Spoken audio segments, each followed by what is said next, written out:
Hello hi नमस्कार श्रोते हो, मी आरशे कोमल तुमच्या सगळ्यांचं पुन्हा एकदा स्वागत करते. तुम्ही ऐकताय आचार्य 90 FM युअर ओन रेडिओ. आणि श्रोते हो, जसं की तुम्हाला कल्पना आहेच की आपण आपल्या स्टुडिओमध्ये विविध क्षेत्रातील अनेक मान्यवरांच्या मुलाखती नेहमीच घेत असतो आणि आपले विषय सुद्धा आहेत ते सुद्धा फार वेगवेगळे असतात. कधी आपल्याकडे सेलिब्रिटीज येतात, कधी आपल्याकडे आपण ॲज अ रेडिओ पार्टनर म्हणून जे इव्हेंट कव्हर करतो त्याच्या टीम्स येत असतात, तर कधी वेगवेगळ्या क्षेत्रांमध्ये म्हणजे शैक्षणिक क्षेत्र असो, आरोग्य क्षेत्र असो, सांस्कृतिक क्षेत्र असो, अशा विविध क्षेत्रातील अनेक दिग्गज कलाकार मान्यवर मंडळी आपल्याकडे नेहमी येत असतात. तर आज आपल्या आचार्य 90 FMच्या स्टुडिओमध्ये अभिषेक चिंदरकर सर आलेले आहेत. आता अभिषेक सरांबद्दल जर सांगायचं झालं तर सर सायकोलॉजिस्ट, काउन्सिलर आणि DMIT स्पेशलिस्ट आहेत. आता काउन्सिलर म्हटलं की सगळ्यांना जरा प्रश्न पडतो, थोडीशी भीती वाटते की मी कसं बोलू, मी काय बोलू, किंवा मी सगळं सांगावं लागेल का की नाही सांगावं लागेल, मी कसं बोलायचं, अशा बऱ्याच प्रकारचे प्रश्न पडतात. पण हे वेगळ्या प्रकारचे काउन्सिलिंग आहे आणि मला असं वाटतंय आज आपण सगळेजण इतक्या धकाधकीचं आयुष्य जगतोय आणि ह्या सगळ्या धकाधकीच्या आयुष्यामध्ये आपल्याला बऱ्याच गोष्टींना फेस करावं लागतं. पण या गोष्टी फेस करत असताना आपण बऱ्याचदा आपल्याला डिमोटिवेट व्हायला होतं आणि कधी कधी आपण लो फील करत असतो. तर आपल्यामध्ये एक्झॅक्टली काय आहे, आपलं पोटेन्शियल काय आहे, किंवा आपण कशा प्रकारे ओव्हरकम करायला हवं या सगळ्या गोष्टींवरती, तर या सगळ्या गोष्टींचं काउन्सिलिंग म्हणा किंवा एक्झॅक्टली इन डेप्थ ह्या ज्या काही गोष्टी आहेत त्याच आपण अभिषेक सरांकडून जाणून घेणार आहोत. त्याचबरोबर सरांची स्वतःची कंपनी सुद्धा आहे ज्याचं नाव आहे ट्रू हिडन टॅलेंट, जी 2018 मध्ये त्यांनी फॉर्म केली. या कंपनीबद्दल सुद्धा आपण जाणून घेणार आहोत, त्यांचं काम कसं आहे. तर अभिषेक सर, सगळ्यात पहिल्यांदा तुमचं आचार्य 90 FM मध्ये खूप खूप स्वागत आहे. थँक्यू. तर मला सगळ्यात पहिल्यांदा तर आता नक्कीच श्रोत्यांना आणि आमच्या प्रेक्षकांना प्रश्न पडला असेल की DMIT म्हणजे काय आहे. तर काउन्सिलर म्हटलं की एक वेगवेगळ्या प्रकारचे काउन्सिलिंग करणारे सगळे असतात. तर हे जे काउन्सिलिंग आहे ते कशा प्रकारचं आहे, तर माझी एक विनंती आहे तुम्हाला की सर्व श्रोत्यांना आणि सर्व प्रेक्षकांना तुम्ही त्याचा खरा अर्थ समजावून सांगावा. नमस्कार. मी अभिषेक. ॲक्च्युली फिंगरप्रिंट्सवरनं ब्रेन मॅपिंग करतो.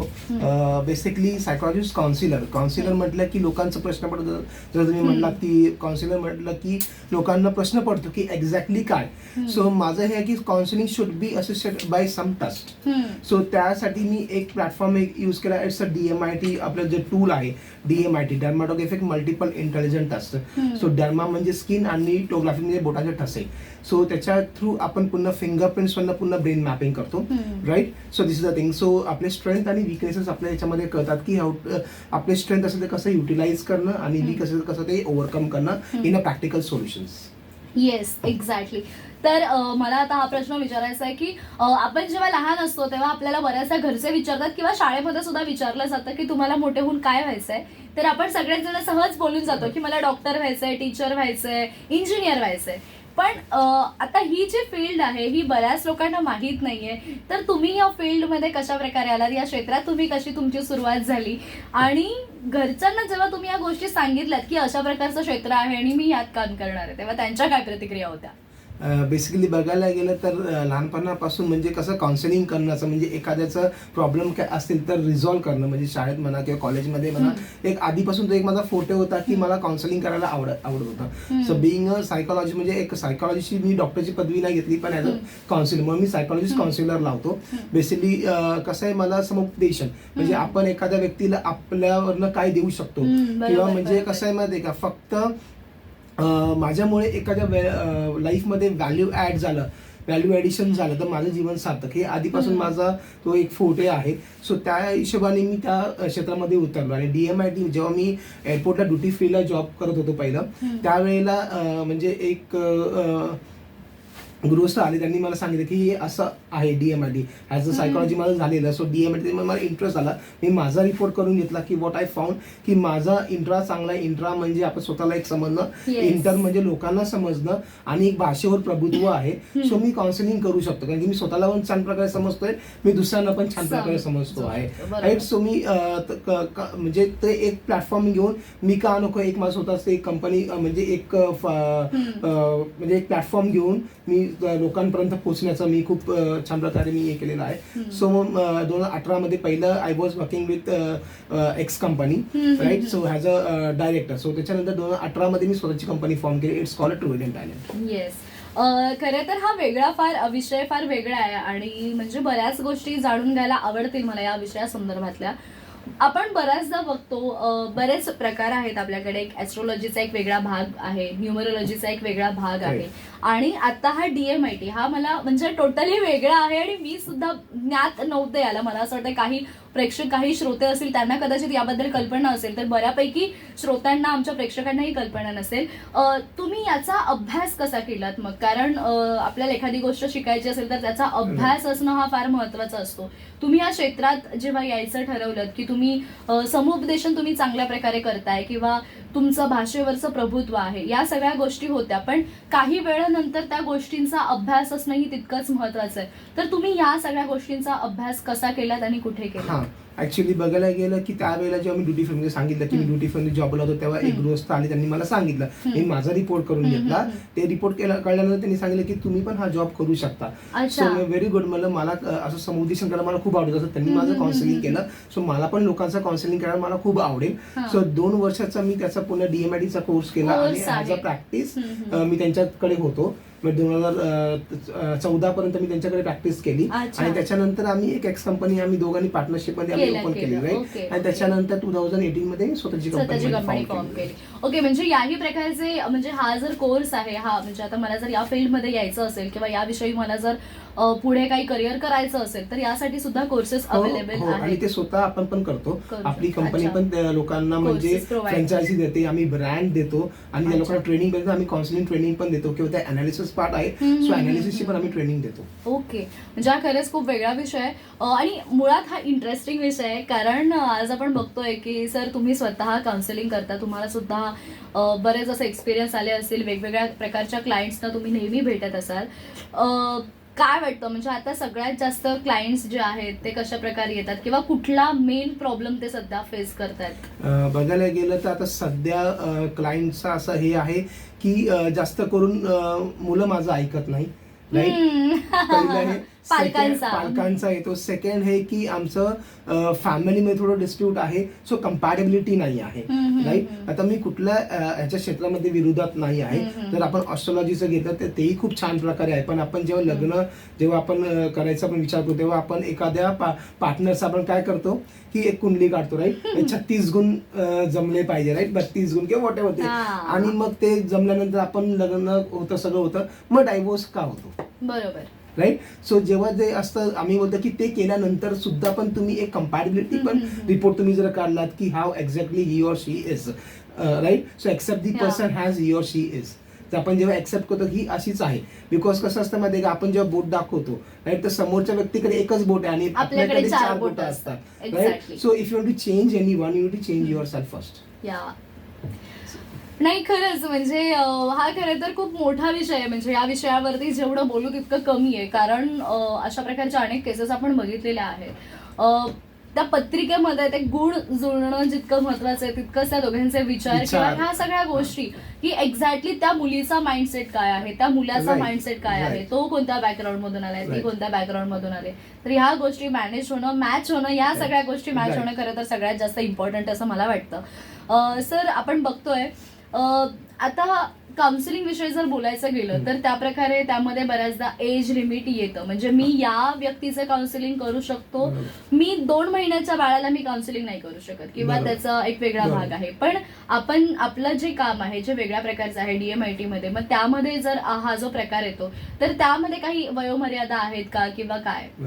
असं मर्यादा तर काही नाहीये, कारण की बघायला गेलं तर माझं सगळ्यात लहान बाळ, तर तुम्ही म्हणाल की 2 महिन्याचं बाळ आहे आणि सगळ्यात मोठी व्यक्ती 75 वयाची व्यक्ती आहे. आणि आता नवीनच आपल्या याच्यामध्ये एक सक्सेस स्टोरी आपण सांगू इच्छितो की 1 महिन्याचं बाळाचं पण आपण आता जस्ट फिंगरप्रिंट घेतलेले आहे. सो बघायला गेलं तर एज मॅटर करत नाही आहे ह्याच्यामध्ये, बिकॉज कसं आहे, फिंगरप्रिंट घेतलं की पूर्ण ब्रेन मॅपिंग होतं. जेव्हा मूल आईच्या गर्भात असतं 13व्या ते 19व्या आठवड्यामध्ये जी मेंदूची वाढ होते त्याचप्रमाणे बोटाचे ठसे फॉर्म होतात. आपले 2 मेंदू, आपले 2 हात, आपला उजवा डाव्याला रिप्रेझेंट करतो आणि डावा उजव्याला करतो. 5 लोब्स आणि 5 फिंगरप्रिंट्स.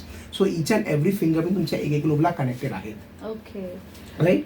सो ह्याच्याने आपल्याला कळतं की आपली स्ट्रेंथ कशी आहे आणि आपली वीकनेस कशी आहे. काय. सो स्ट्रेंथ असेल तर कसं युटिलाइज करायचं आणि वीक असेल तर कसं ओव्हरकम करायचं करायचं. In a practical solution. Yes. So ह्याच्यामध्ये एज लिमिट नाही आहे. तुम्ही कुठल्याही गटामध्ये तुम्ही करू शकता. ते काही प्रॉब्लेम नाही. कसा एक्सेप्टन्स असतो आपला. आणि त्याच्यामध्ये अजून एक हे आहे की एक थोडंफार अजून तुम्हाला थोडंसं ब्रीफ करतो की त्याच्यामध्ये अजून एक आहे की डस्ट प्रोफाइलिंग नावाची गोष्ट आहे. डस्ट म्हणजे आपल्याला वर्ल्ड पॉप्युलेशन मध्ये आपल्याला बायफर्गेट केलेलं आहे. हे पूर्ण सायन्स आहे की वर्ल्ड पॉप्युलेशन आपलं बायफर्गेट केले आपले 4 कॅटेगरीमध्ये. We call as dominant, influence, steady आणि कंप्लायंट. आता लेमेन लोकांना कळत नाही की डस्ट काय आहे म्हणून लेटर ऑन भरपूर त्याच्यामध्ये डॉक्टर्स आणि सायंटिस्ट इन्व्हॉल्व आहेत. लेटर ऑन त्याच्यामध्ये डोप प्रोफाइलिंग नावाची गोष्ट आपण त्याच्यामध्ये आणली. डोप म्हणजे डस्ट आणि dope one is the same thing.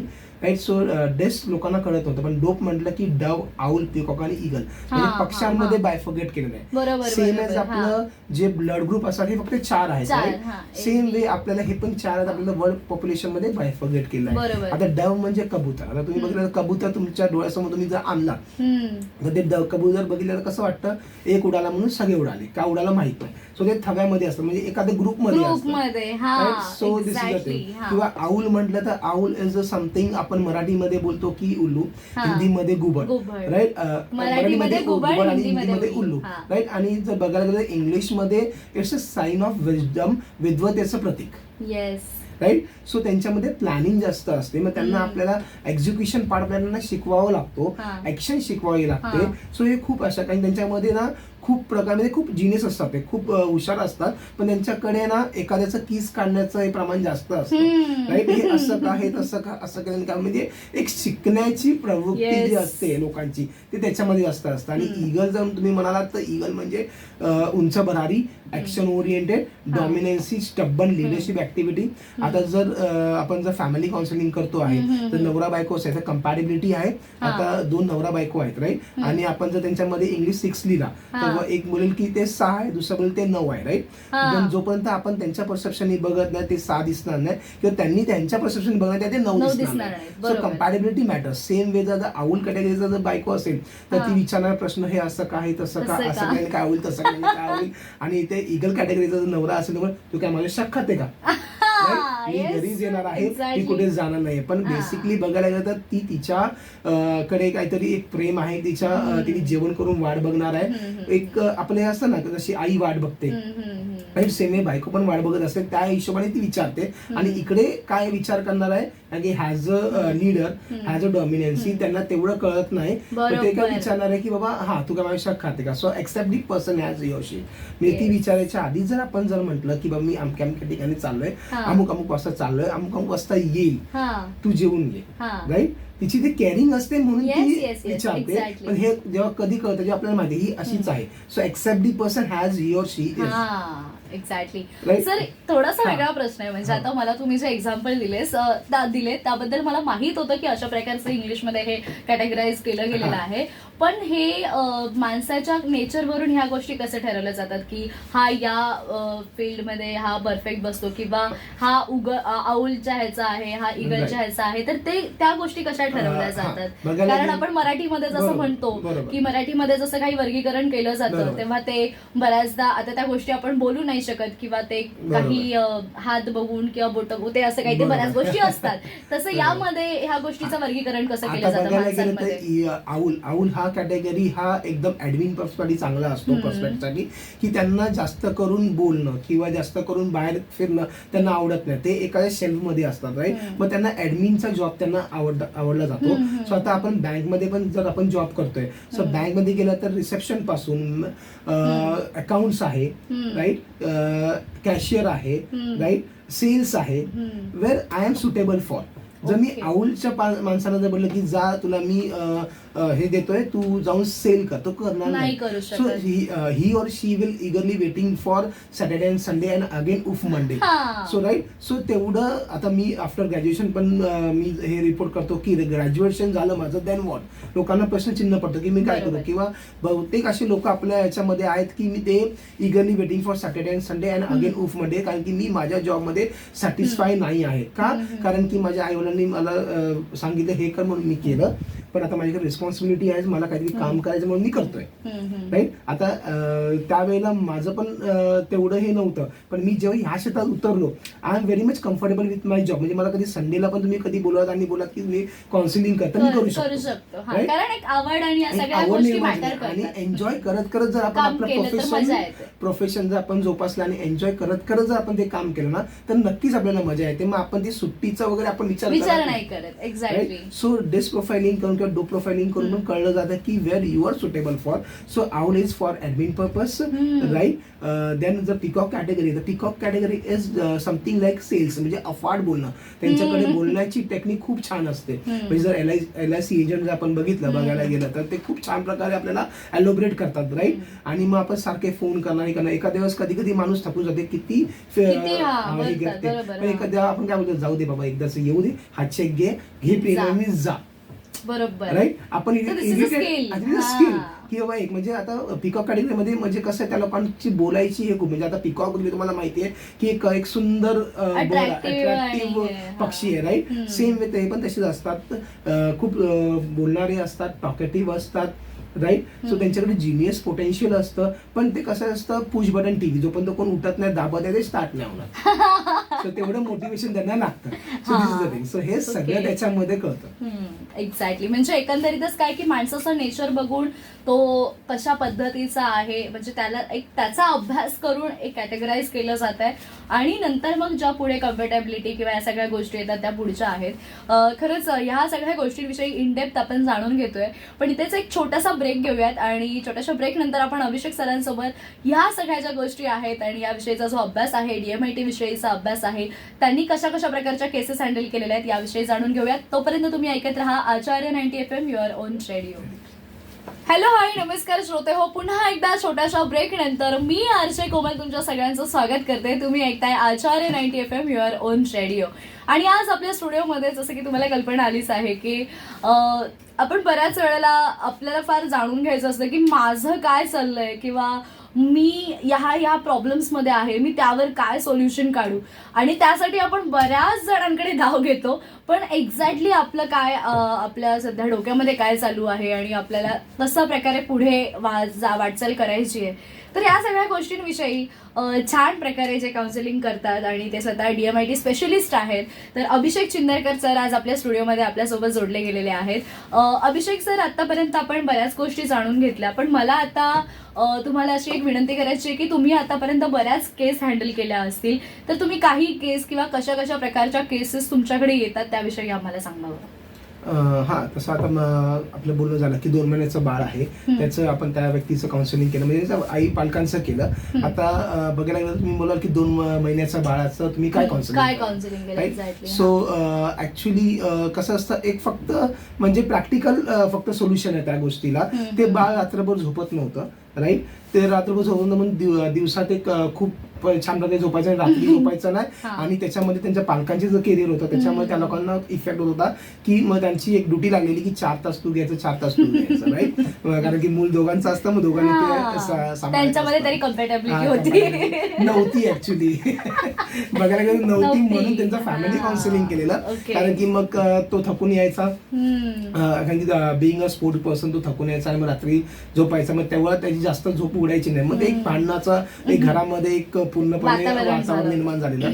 So ते रिपोर्ट काढला सगळ्यांचा. त्या मुलीच्या हातावर फिंगरप्रिंटचं जेव्हा मी रिपोर्ट काढला, DMIT आपण ते टूल आपण हे करतो, त्याच्यामध्ये त्याचं भाषेवर प्रभुत्व आलं. भाषेवर प्रभुत्व म्हणजे म्युझिकवर होल्ड, राईट. सो मी त्यांना सांगितलं की तुमचं जेवण वगैरे कधी होतं, एक नॉर्मल. तर त्यांनी सांगितलं की 8:30-9 वाजता आमचं जेवण वगैरे होतं. म्हणजे ठीक आहे, आफ्टर 8:30-9 o'clock तुम्ही तुमच्या घरामध्ये एक सुदिन म्युझिक लावा, म्हणजे वी कॉल एस फ्ल्यूट वगैरे किंवा पियानो, एक silent music, instrumental music we can say. So ते जर लावलं तर तुम्हाला एक प्रसन्नता तुमच्या याच्यामध्ये होईल आणि तिचं म्युझिकवर होल्ड आहे, ती ते हे करून कन्वे करून ती झोपी जाईल. आणि अक्षरशः तसंच झालं. ती ऐकून ती झोपी जायची आणि विदिन 6 मंथ्स स्टार्टेड म्हणजे क्रॉलिंग आणि 9 महिन्याचं बाळ लगेच बोलायला पण लागलं ॲज अ वा. पोपट पंची. म्हणजे तिच्यामध्ये पूर्ण ग्रोथ जी थांबलेली हा. ते चालू झालं. आता बघायला गेलं तर आपण पण जेव्हा रात्रभर झोपत नाही राईट, दुसऱ्या दिवशी आपल्याला प्रॉब्लेम त्रास होतो, होतो टॉक्सिक बरेच. प्रोड्यूस होतात, गॅसेस जनरेट होतात राईट, आणि मग डोळे परत सुजले किंवा डार्क सर्कल जास्त वाढलेलं असतं आपलं का, कारण की टॉक्सिक प्रोड्यूस होतं. आपले जे ऑर्गन जे असतात ते नाईटला जॉब करतात राईट. तसं आपण दिवसभर काम करतो आणि जो पण आपण पूर्णपणे आपण गाढ झोपत नाही तो पण ते ऑर्गन काम करायला सुरुवात नाही करत राईट. बरोबर. म्हणून कुठलेही डॉक्टर्स किंवा कुठलेही सायंटिस्ट सांगतात की ऍटलीस्ट 8 तासाची झोप आपल्याला Compulsory पाहिजे आहे. आणि आपल्याला एक 9:30-10 पर्यंत आपल्याला झोपी जायला पाहिजे राईट, तरच ते 8 तास पुढचे ते लोक काम करणार काम ऑर्गन. करणार. सो ते बरोबर. होत नव्हतं आणि ते लहान बाळ ते बोलू शकत नाही. आपण तरी सांगू शकतो की काय ऍटलीस्ट होतंय माझं मला? गॅसेस झाले, माझं पोट जड झाले म्हणून मला त्रास होते. ते बाळ काय सांगणार, तान्ह बाळ राईट. म्हणून ते भोंगाट बसत होतं. मग ते जर एक रेमेडीज आहे, प्रॅक्टिकल रेमेडीज आहेत. प्रत्येक गोष्ट, प्रत्येक आजार आहे ना हा फक्त मेडिसिननी सॉल्व्ह होत नाही. सो इट शुड बी एक प्रॅक्टिकली आपला रेमेडीज आपण त्याला बोलतो. आणि आपला माइंडसेट जो असतो ना तो आपल्याला चेंज करायचा आहे. जेव्हा कुठलेही डॉक्टर, आपले ॲलोपॅथिक डॉक्टर्स आपल्याला गोळ्या देत आहेत राईट, ते आपण खाताना आपलं माइंडसेट काय असतं की मी हे खाल्लं की मी बरी होणार आहे राईट. सो आपलं लॉ ऑफ अट्रॅक्शन असतं ते आपण युनिव्हर्स पर्यंत आपण ते पोहोचवतोय की ऍटलीस्ट ते झालं पाहिजे राईट. सो दी सिक्रेटला मी खूप छान प्रकारे मी फॉलो करतो. दी सिक्रेट लॉ ऑफ अट्रॅक्शन आपण त्याला बोलतो. जे आपण जे बोलतो ते होतं राईट, ते घडतं पण. सो आपली जी थिंकिंग आहे ती पॉझिटिव्हली ठेवली पाहिजे. म्हणून आपण जेव्हा गोळी खातो आपण पॉझिटिव्हली विचार करतो की मी बरं होणार आहे राईट. आणि आपण ते खाल्ल्यानंतर आपल्याला जे पेन असतं ते आपलं कमी होतं राईट. सेम वे जर आपण ते गोळी खाल्ले, मग सेम वे जर आपण गोळ्या खाण्यापेक्षा जर आपण मेडिकली आपण मेडिटेट केलं, आपण स्वतःला प्राणायाम केलं, मेडिटेशन केलं, तर माइंड ब्लॉकेजेस आपले हे खूप छान प्रकारे रिलीज होतील. सो याच्या थ्रू आपण मग हे असं एक केस होते. किंवा ड्रग ऍडिक्ट मुलं आहेत, ड्रग ऍडिक्ट मुलांना पण मी बाहेर काढलेलं आहे राईट. सो एक हे असतं. आता मी तुम्हाला एक अजून एक केस सांगतो ड्रग ऍडिक्टची. एक मुलगा आहे तो ऍक्च्युली, आता माझी ती पनवेलची केस आहे ती म्हणजे हे 2 वर्ष 3 वर्ष म्हणजे बिफोर पॅन्डेमिक काउन्सिलिंग झालेलं. ॲट दॅट टाइम तो जस्ट ग्रॅज्युएट झालेला मुलगा आणि त्याला वडील सांगत होते की MBA कर आणि त्याला इंटरेस्ट नाही MBA करायचं. पण त्याच्याकडे मी रिपोर्ट काढला, त्याच्याकडे खूप छान प्रकारे त्याचं जिनियस पोटेन्शियल आहे, तो करू शकतो MBA. पण त्याला एक वेगळी संगत लागलेली. तर का लागलेली त्याला पण रिझन आहे राईट. सो मी काउन्सिलिंग केल्यानंतर आधी फिंगरप्रिंट्स घ्यायला गेलो तेव्हा मी काहीच नाही सांगितलं, कारण की मी फिंगरप्रिंट्स घेताना जास्त काही बोलत नाही. कारण की रिपोर्ट नंतर खूप छान प्रकारे बोलायला मार्ग फुटतात राईट. सो रिपोर्ट आल्यानंतर मी त्याच्यावर काउन्सिलिंग केली आणि त्या काउन्सिलिंग मध्ये ते बाळ, आता त्याला मी बाळच म्हणतो ऍक्च्युली, तो खूप लहान आहे, म्हणजे ग्रॅज्युएशन मध्ये माझ्यापेक्षा लहानच आहे. ते बाळ जवळजवळ त्या अख्ख्या काउन्सिलिंग मध्ये जवळ 30 वेळा ते रडला असेल. आता जो व्यक्ती 30 वेळा रडलाय तो व्यक्ती मुद्दामून जाऊन ड्रग घेऊ शकतो का? नाही. त्याला कुठेतरी काहीतरी पाणी मुरतंय राईट. सो आता त्यात जवळजवळ 3-3.5 तासाच्या काउन्सिलिंग मध्ये त्याच्या वडिलांनी त्याला असं ट्रीट केलं माझ्या समोर की मी तुझा बाप आहे राईट. डॉमिनन्सी. आणि लहानपणापासून त्याच्या आईपेक्षा त्याला वडिलांची साथ पाहिजे होती आणि ती वडिलांनी देत नव्हते वडील त्याला राईट. आणि त्यांचं होतं की डॉमिनन्सी. सो प्रत्येक वेळा डॉमिनन्सी नसतो. आता ते ह्याच कॅथलिक समाजाचे राईट. तर मी त्यांना आपलं भगवद्गीता आहे किंवा आपलं गीतासार आहे राईट किंवा मृत्युंजय, ह्याच्यात मी त्यांना एक्झाम्पल करू शकतो. त्यांच्या वॉलवर एक लास्ट सफरचा पिक्चर होता. तर लास्ट सफरच्या पिक्चर मध्ये काय जीसस असे असतात आणि त्यांना खेळ ठोकतात राईट. आता मी त्यांना म्हटलं सर वो देखो ना क्या है राइट, वो देखो क्या है. तो त्यांनी बघितलं की हाँ वो जीसस को खिल ठोकर है. हाँ तो बाइबल में भी लिखा है जीसस को खिल ठोकर है. तो जीसस कैसे बोल रहा है उनको, हे तुमको पता है मैं कौन है, असं बोल रहे का नहीं, ए प्रभु इनको नहीं पता ये क्या कर रहे हैं. So it should be a request from, आप क्या कर रहे हो, डॉमिनन्सी राईट. तेव्हा त्यांच्या डोळ्यात पाणी आलं की मी आतापर्यंत मुलाला डॉमिनन्सी करत होतो, मुलगा बाहेर जाऊन त्यांनी हे कृत्य केलेलं आहे. सो तेव्हा त्यांना कळलं, उठले, फोरहेडवर किस केलं त्यांना, म्हणजे एकदम मिठी मारली त्याला, फोरहेडवर किस केलं त्याला. आणि इकडनं त्याच्यानंतर आता त्यांचा जवळजवळ मला 10-15 दिवसांचा त्यांचा कॉल आला की तो आता MBA ला ऍडमिशन देतोय. Wow, that's so nice. So हे कसं असतं की आपल्याला आई वडिलांचं अटॅचमेंट असतं आई वडिलांबरोबर. कारण की कसं असतं म्हणजे जोपर्यंत आपण पूर्णपणे स्टँड होत नाही तोपर्यंत आई वडील हे आपलं जग असतं. आणि त्यावेळेला जर आई वडिलांनी आपल्याला सपोर्ट नाही केला तर ते मुलांना ऑब्व्हियसली ते मुलं बाहेर जाणार आहेत म्हणून मी पालकांना सांगतो की मुलांना पण तेवढं छान प्रकारे समजा. बरोबर. एक्झॅक्टली त्यांचं पण ऐकून घ्या की नक्की त्यांना त्यांना काय काय म्हणायचं आहे. पाहिजे. फक्त आई आणि वडील असल्याचा तुम्ही वर्चस्व गाजवू नका. बरोबर. नाही खरंच, आणि या सगळ्या गोष्टींची मला असं वाटतं खूप गरज आहे सध्याच्या घडीला. कारण आपण बघतोय की आत्ताचं जे आपण लाईफस्टाईल एक पाहतोय, तर त्यामध्ये आई वडील दोघंही जे पॅरेंट आहेत ते एकतर दोघंही जॉब करतायत. बरोबर. त्यामुळे तितकाचा जो वेळ आहे तो मुलांनाही कुठेतरी तितका त्यांच्याकडून दिला जात नाहीये. आणि या सगळ्या गोष्टींमुळे मग कुठेतरी आज मुलं जी आहेत, आपण म्हणतोय की मुलं भरकटताना दिसत आहेत, बरोबर. तर त्याला असं वाटतं की कुठेतरी आपण घरात जे सिनियर पर्सन आहेत त्यांनी सुद्धा ती काळजी घेणं फार गरजेचं आहे. सर, त्याच प्रकारे मला आता वेगळा प्रश्न असा आहे की मोस्टली कोणत्या केसेस जास्त आलेल्या आहेत? म्हणजे आतापर्यंत तुम्ही बऱ्याच वेगवेगळ्या केसेस हँडल केलेल्या आहेत, आता 2 केसेसची तुम्ही एक्झाम्पल दिली. मोस्टली कोणत्या प्रकारच्या केसेस जास्त आहेत? मोस्टली माझ्याकडे फॅमिली काउन्सिलिंग जास्त येतात, म्हणजे अच्छा. पालकांचं किंवा डायव्होर्स केसेस. आता मी जास्त करून काही ऍडव्होकेटशी मी टायअप आहे की कसं आहे की मला आता डायव्होर्स करायचं नाही आहे, पण आमच्या दोघांचं पटत नाही, म्हणून ते आम्हाला विभक्त व्हायचं आम्ही रिझन शोधतोय. Right. So this is thing. So विभक्त होण्यापेक्षा जर आपण एकमेकांना अंडरस्टँड केलं, सो मॅट्रिमोनियल साठी किंवा लॉयर साठी मी जास्त करून आता कनेक्टेड आहे. भरपूर खूप सारे लॉयर्स माझ्या बरोबर अटॅच आहेत की आम्ही एक काउन्सिलिंग करू त्यांची, आणि त्यांचा जो एक पॅरामीटर जो रेशिओ जो असतो तो लांब गेलेला असतो, तो आम्ही या काउन्सिलिंग आम्ही जवळ. अच्छा. म्हणजे एकतर फॅमिलियर केसेस काय ज्या Familiar आहेत त्या cases. सगळ्या केसेस जास्त आहेत. नक्कीच सर. आणि त्याचबरोबर हा जो अभ्यास केला जातो त्याचं एक्झॅक्टली स्ट्रक्चर काय असतं? म्हणजे तो कशा प्रकारे तो अभ्यास होतो? म्हणजे तुम्ही सायकोलॉजी करून तुम्ही हा DMIT तुम्ही करू शकता. त्याच्यामध्ये वेरियस असे सेक्टर्स आहेत, पण आपण पण करतो. आपल्याला कोणी जर हे केलं की मला शिकायची आवड आहे, तर मी काउन्सिलिंग केली, तर काउन्सिलिंग नंतर मला पण एक ज्याचं जर भाष्य प्रभुत्व आहे, तर असे खूप सारे माझ्याकडे काउन्सिलर्स आहेत माझे की जेणेकरून जे आता कॉलेज म्हणजे जे आता जे सायकोलॉजी त्यांनी पूर्ण केली आहे, ग्रॅज्युएट झालेत, मग त्यांना मी ॲज अ प्रॅक्टिस पण माझ्याकडे ठेवतो फॉर काउन्सिलिंग. सो मग ते करून ते ॲज अ काउन्सिलर ते लोक आपल्या मार्केटमध्ये ते लोक हे करू शकतात. आणि त्या व्यतिरिक्त जेव्हा एखादा क्लायंट तुमच्याकडे येतो आणि सगळ्या गोष्टी तुम्हाला सांगतो आणि काउन्सिलिंगसाठी बोलतो, त्यावेळेला तुम्ही कशा प्रकारे त्यांची ती प्रोसिजर कशी असते? मग ती प्रोसिजर अशी असते की त्यांचं त्यावेळेला मी पुन्हा ऐकून घेतो. मी तेव्हा काहीच बोलत नाही, ऐकून घेतो. त्यांना फक्त आपली कन्सेप्ट सांगतो, ह्याच्याने तुमचा प्रॉब्लेम, तुमचा सोल्युशन तुम्हाला मिळणार आहे. फक्त त्यावेळेला फिंगरप्रिंट्स घेतो. फिंगरप्रिंट्स घ्यायला हार्डली 5 to 10 मिनिट्स, म्हणजे आपण जास्त असतं 10 मिनिट्स पकडू. 10 मिनिट्समध्ये फिंगरप्रिंट्स आपले घेतले जातात, आणि त्याच्यानंतर 6 days लागतो रिपोर्ट यायला, आणि 7 डेवर आपलं काउन्सिलिंग होतं. अच्छा. आणि ते काउन्सिलिंग असतं, फक्त आपण टायमिंग सांगू शकत नाही की 2 तास 3 तास. ते इंटरॅक्टिव्ह सेशन असतं. फक्त असं नाही की मी बोलतोय आणि ते ऐकतायत. It should be interactive session. So किती इंटरॅक्शन, 1 and all किती इंटरॅक्शन होते त्याच्यावर आहे. काही काही गोष्टींना आपल्याला 3 तास पण लागतात, 4 तास पण लागतात, हे असं त्याच्यामध्ये आहे. Yes sir. आता थोडा वेगळा प्रश्न की इतरांचे काउन्सिलिंग करता आपल्यामध्ये स्वतःमध्ये पेशन्स असणं फार गरजेचं आहे. स्वतः तितकं फिट राहणं फार गरजेचं आहे, आणि स्वतः तितकं मोटिवेट राहणं फार गरजेचं आहे. तर तुम्ही स्वतः ॲज अ काउन्सिलर म्हणून, DMIT स्पेशलिस्ट म्हणून तुम्ही स्वतः कशा प्रकारे स्वतःमध्ये बदल करता, किंवा स्वतःची कशी ग्रोथ तुमची आता चालू आहे, तर तुम्ही स्वतःची काळजी काय करता, किंवा स्वतःसाठी काही असं स्पेशल? बघायला गेलं तर I am a learner category. बघायला गेलं तर मी एका काउन्सिलिंग मध्ये मी खूप काही देतोय, पण त्याच्यातून जास्त खूप काही मी शिकतोय. कारण की लहान मुलांकडनं पण शिकण्यासारखं भरपूर असतं. सो शिकत आणि अजून पण शिकतोय. प्रत्येक केस नवीन अनुभव देऊन जात. आणि प्रत्येक, आता बघायला गेलं 14,000चा क्लायंट बेस आहे इन 10 years. म्हणजे माझ्या या सेक्टरच्या 10 वर्ष मी या सेक्टरमध्ये जॉब करतोय, आणि 14,000चा माझा क्लायंट बेस आहे.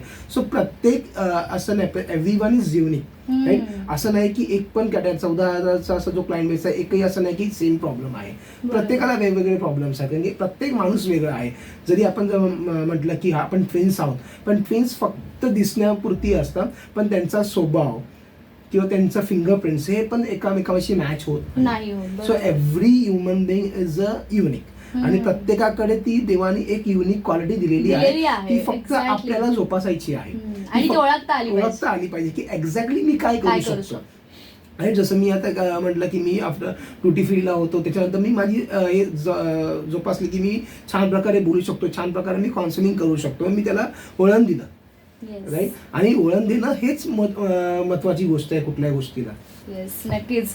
तर श्रोते हो, आजच्या आपल्या सेगमेंटमध्ये अभिषेक चिंदरकर सर आले होते आणि यानंतर एक विशेष बाब म्हणजे नुकताच एक व्हॅलियंट फेम आयकॉन हा इव्हेंट जो होता तो पार पडला आणि त्यामध्ये अभिषेक चिंदरकर सर तिथे आपली जी कंपनी आहे ट्रू हिडन टॅलेंट तिथे ॲज अ गिफ्टिंग पार्टनर म्हणून होते आणि त्या इव्हेंटच्या त्या व्हॅलियंट फेम आयकॉनच्या ऑर्गनायझर स्वतः फाउंडर अंजली साखरे मॅम या छोट्याशा ब्रेक नंतर आपल्यासोबत जोडल्या जाणार आहेत.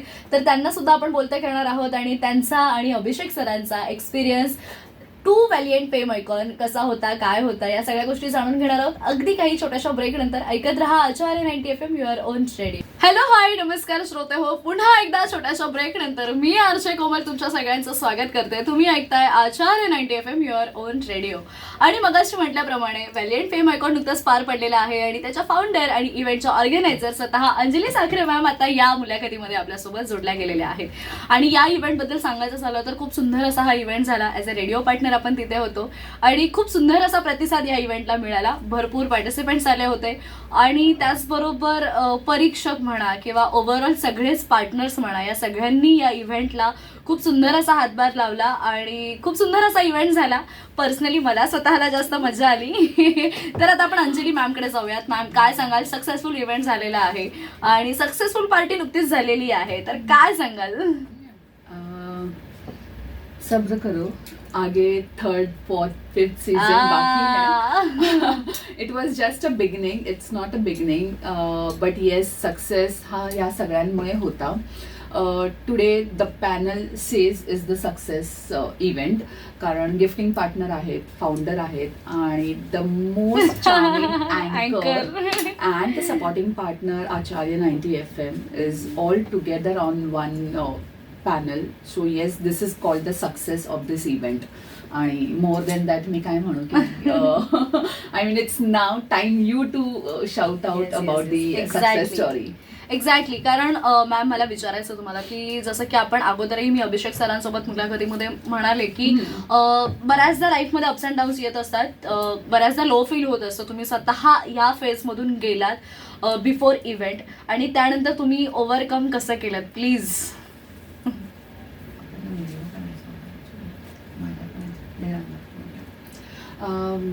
ओव्हरकम सक्सेस पार्टी नंतर ओव्हरकम म्हणायचं नसतं. It's just a successful event आणि बरंच काही मॉडेल्सना शिकायला मिळालं, बरंच काही मला ह्यांच्याकडून शिकायला मिळालं मॉडेल्सकडून.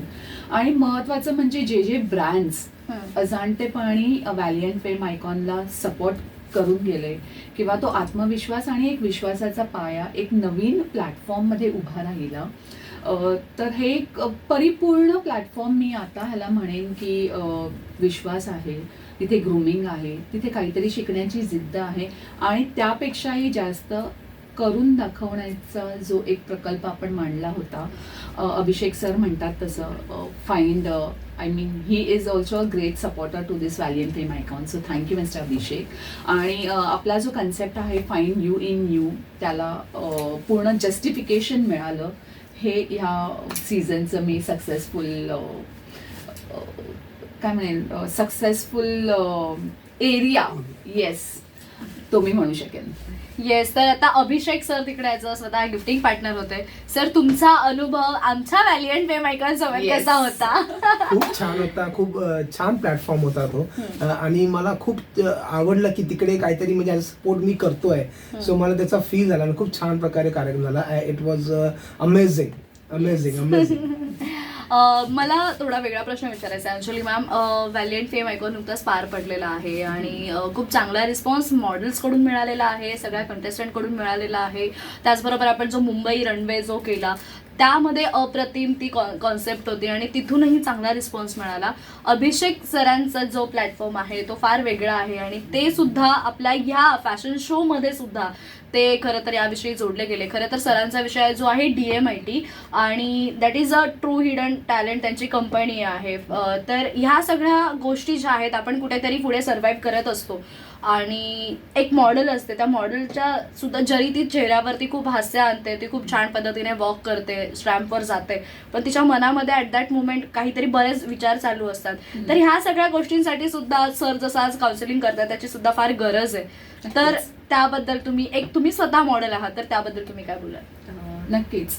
आय मीन DMIT हा एक असा प्लॅटफॉर्म आहे, जसं अभिषेक सर म्हणतात की जन्मत्या बाळाचे सुद्धा आपण फिंगरप्रिंट्स करतो आणि त्याची इनबिल्ट पोटेन्शियालिटी आपण बघतो आणि त्यानुसार तो मुलगा किंवा ती व्यक्ती घडत असते. आज फॅशन इंडस्ट्रीमध्ये आल्यानंतरचा एक्सपिरियन्स मी सांगते, बऱ्याचदा असे स्पर्धक असतात जे फर्स्ट टाइम असतात, बिगिनर्स असतात, लर्नर असतात. It's always they said it's my first time. पण त्या फर्स्ट टाइम नंतर तुम्हाला काय करायचं आहे हे बऱ्याचदा माहीत नसतं. See there is a various career options are open. I mean I always think की तुमचं पोटेन्शियल काय आहे त्या प्रकारे आपण तुम्हाला पुढे नेऊ शकतो. येस. पण हे माहिती पडण्यासाठी आर यू केपेबल, मग त्या केपेबिलिटीचं जर टेस्ट करायचं असेल तर I think DMIT is the best. Yes. There I found की जेव्हा माझी अभिषेकशी भेट झाली होती, त्याचं ट्रू हिडन टॅलेंट मी कुठे आणि कशा प्रकारे आणि नाव पण तेच आहे, true hidden talent. Yeah, I mean, there is no such area where this DMIT will not work. Is the as a founder किंवा me as an organization, I can fit him very well in my pages Yes. and all the events and of course, and that is why we are collaborated and I'm supporting this brand very strongly. की yes, तुमची पोटेन्शियलिटी ओळखून your inbuilt talent with your fingerprints it gives you the true reports. जसे तुम्ही आहात त्यावर तुम्हाला accept करणं आणि yes, I make good in anchoring, I make good in talking, I make good for the counselling, but yes which is your area of liking you can do the best. आणि I think मला म्हणायचं आहे की आजचं generation तेच आहे की मोर than the books, more than the studies, more than the practical, more than the burden and the likings of parents, the individual know where he can do the best.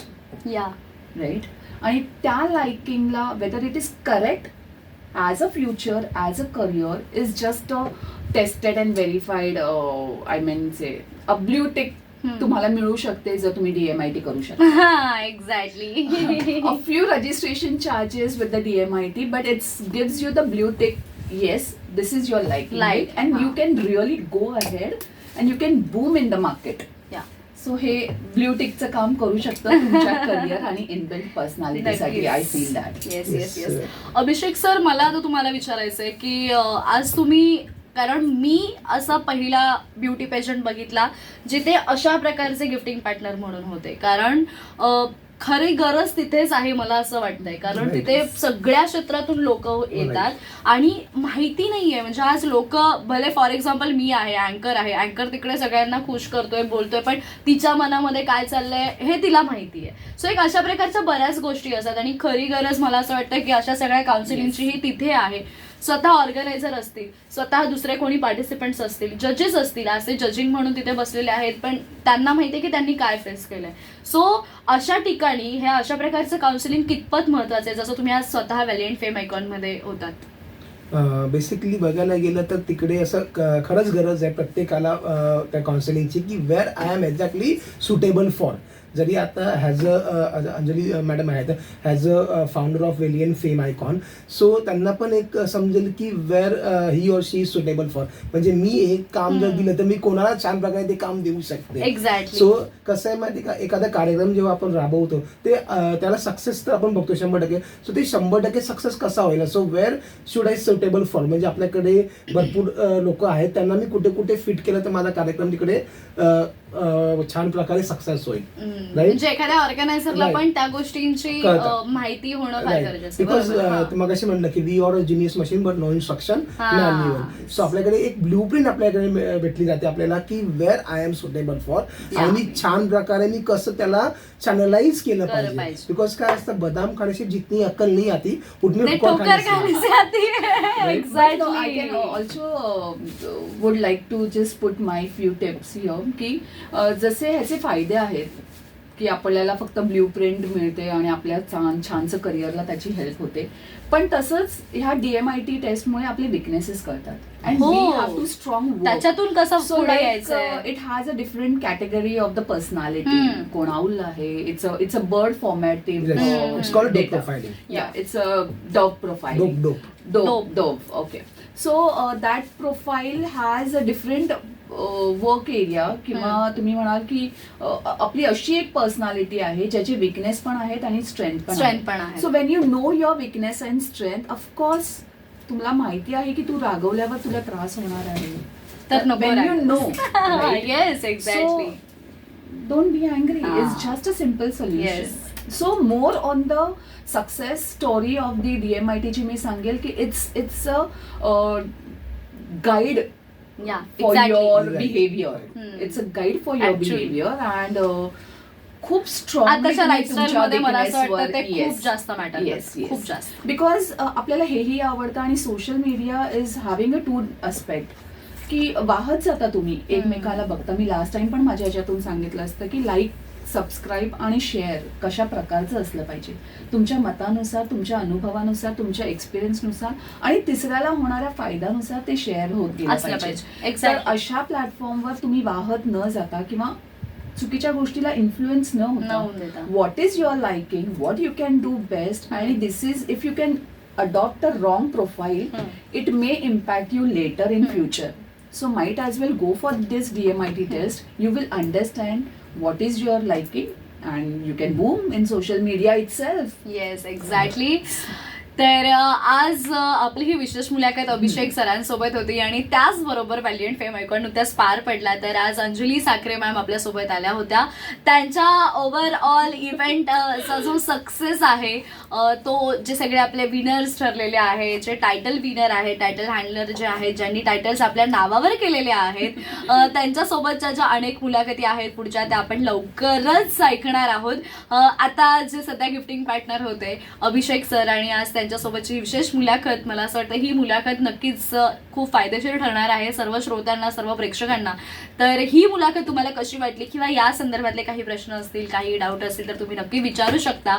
आणि अभिषेक sir, thank you so much, तुम्ही आमच्या आचार्य 90 FM ला सुद्धा आलात आणि आमच्या व्हॅलियंट fame आयकॉनला सुद्धा तुम्ही ॲज अ गिफ्टिंग पार्टनर म्हणून होतात. तर थँक्यू सो मच आणि once again thank you so much Anjali ma'am. So thank you so much Acharya 90 FM.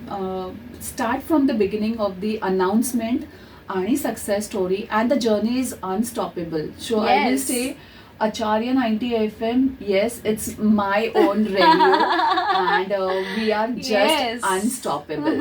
Exactly.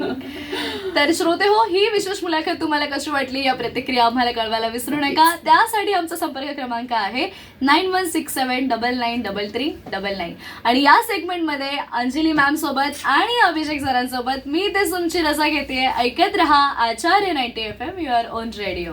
Thank you.